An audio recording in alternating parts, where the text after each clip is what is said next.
Okey, Assalamualaikum warahmatullahi taala wabarakatuh. Hari ini saya akan mengajar tentang susunan ayat. Okey, jadi soalan susunan ayat ni keluar pada bahagian 3B Okey, susunan ayat dalam bahasa Melayu dia ada dua, iaitu susunan biasa dan yang kedua ialah susunan songsang. Okey, jadi apa maksud susunan biasa ni? Susunan biasa ialah apabila subjek berada di depan diikuti dengan predikat. Jadi contoh ayat, kanak-kanak di kampung kami, itu subjeknya, bermain bola pada setiap petang. Itu predikat. Jadi bila subjek berada di depan diikuti oleh predikat, ini kita namakan sebagai susunan biasa. Yang kedua ialah susunan songsang. Susunan songsang ni maknanya benda songsang, maknanya terbalik lah. Kalau tadi subjek dekat depan, sekarang ni kita tukarkan predikat tu di depan. Tapi untuk membuat susunan songsang, kita ada beberapa kaedah. Yang paling senang ialah pendepanan seluruh predikat. Maknanya keseluruhan predikat tu kita bawa pindah ke depan. Bunyi ayat tu dia memang tak sedap tapi betul. Jadi contoh ayat, bermain bola pada setiap petang, itu keseluruhan predikat, kita dah pindah ke depan. Kanak-kanak di kampung kami, itu subjeknya. Jadi kalau saya baca sekaligus, bermain bola pada setiap petang kanak-kanak di kampung kami. Memang saya cakap bunyinya tak sedap, tapi ayat itu masih betul kerana susunannya songsang. Okey. Kaedah yang kedua ialah pendepanan sebahagian predikat. Pendepanan sebahagian predikat ni, pertamanya kita tengok predikat tu terdiri daripada frasa apa? Frasa nama ke, frasa kerja ke, frasa adjektif ke, ataupun frasa sendi nama. Jadi kita kedepankan frasa itu sahaja. Contoh, pendepanan kata kerja atau kata adjektif atau kata sendi nama, barulah kita ambil subjek dan kita letakkan keterangan predikat tu pada bahagian hujung sekali. Maknanya keterangan predikat tu kita tak usik. Okey, contoh ayat asal yang saya beri tadi, kanak-kanak di kampung kami bermain bola pada setiap petang. Jadi bermain bola tu merupakan kata kerja. Okey, jadi saya nak kedepankan predikat bermain bola sahaja. Jadi dia akan menjadi bermain bola kanak-kanak di kampung kami pada setiap petang. Okey, bermain bola tu predikat, kanak-kanak di kampung kami subjeknya, pada setiap petang saya letakkan di hujung kerana itu merupakan keterangan predikat. Okey, kaedah yang seterusnya masih lagi pendepanan sebahagian predikat.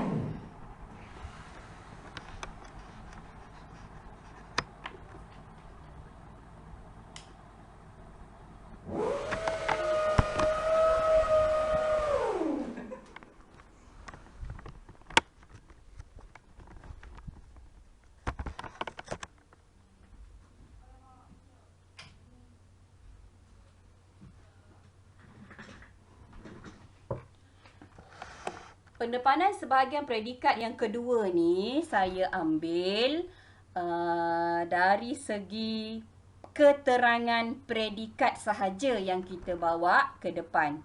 Kalau sebelum ni keterangan predikat tu saya tinggalkan di belakang sekali, kali ni keterangan predikat tu yang saya nak bawa ke depan.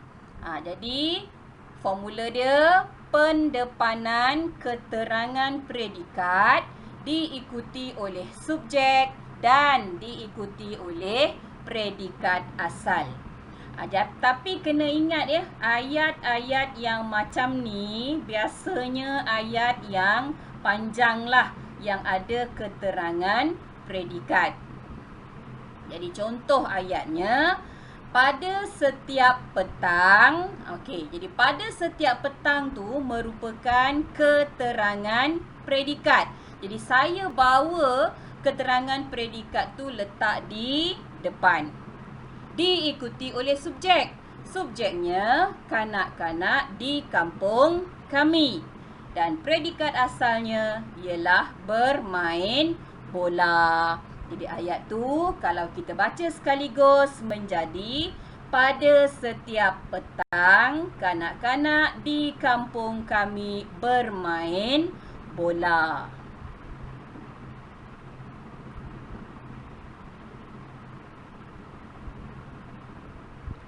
Okey.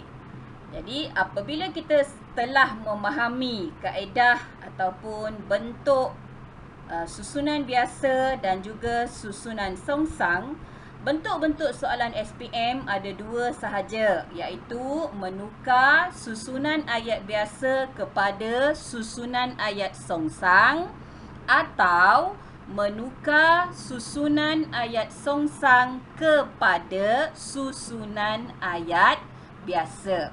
Soalan satu ni, yang ini kita ada banyak kaedah tadilah, sama ada pendepanan seluruh predikat atau pendepanan sebahagian predikat. Manakala soalan kedua, yang ini tak ada masalah sebab yang ini apabila menjadi susunan ayat biasa, semua subjek berada di depan manakala predikat berada di belakang.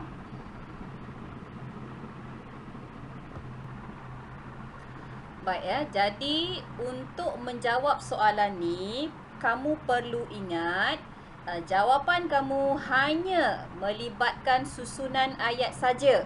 Maknanya dia tak sama langsung dengan menukar ragam ayat aktif kepada ayat pasif ataupun menukar ragam ayat pasif kepada ayat aktif. Okey, jadi maknanya apabila menulis jawapan, tak boleh sama sekali tambah perkataan. Contohnya kamu nak tambah perkataan itu, ataupun kamu tambah sedang, telah, masih dan apa-apalah perkataan, tak boleh. Kemudian tak boleh juga gugurkan ataupun buang mana-mana perkataan. Contohnya itu, kamu buang perkataan itu. Kanak-kanak itu, kamu buang perkataan itu pun tak boleh.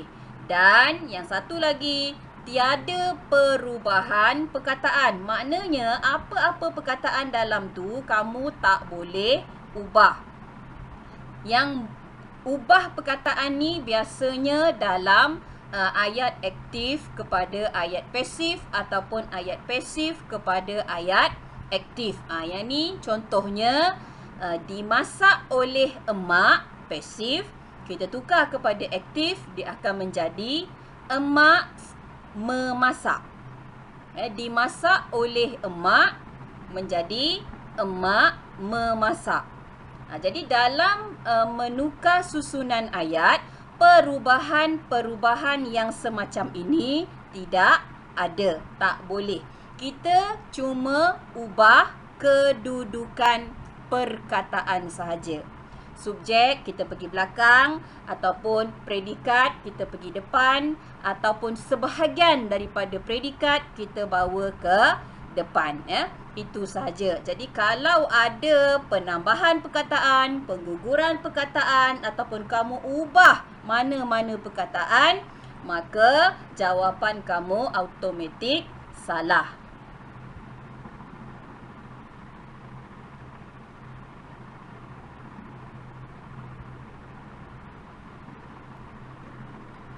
Jadi apabila kita hendak menukar, pertama sekali soalan menukar susunan ayat biasa kepada susunan ayat songsang, yang paling penting kita mesti menguasai binaan ayat tu. Mana subjeknya, mana predikatnya, yang mana satu keterangan predikat. Terutama sekali bagi ayat-ayat yang panjang. Kalau ayat pendek, biasanya tak ada keterangan predikat. Kalau ayat panjang, kita ada keterangan predikat. Jadi, yang ini sangat penting. Penguasaan aspek ini sangat penting. Terutama sekali apabila kita hendak menjawab soalan menukar susunan ayat biasa kepada susunan ayat songsang.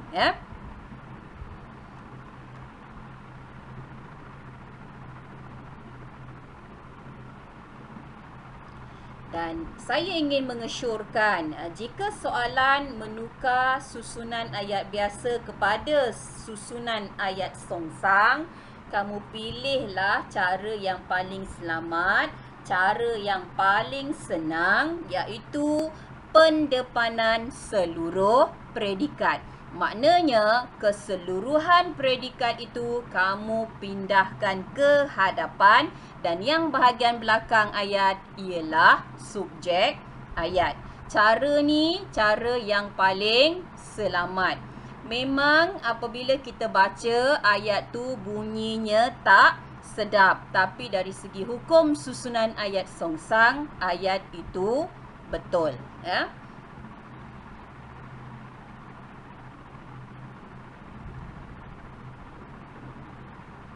Jadi itu saja penerangan saya tentang susunan ayat biasa dan juga susunan ayat songsang. Setakat ini saya harap kamu semua faham dan boleh menjawab soalan-soalan yang akan saya kemukakan nanti. Okey, terima kasih. Jumpa lagi.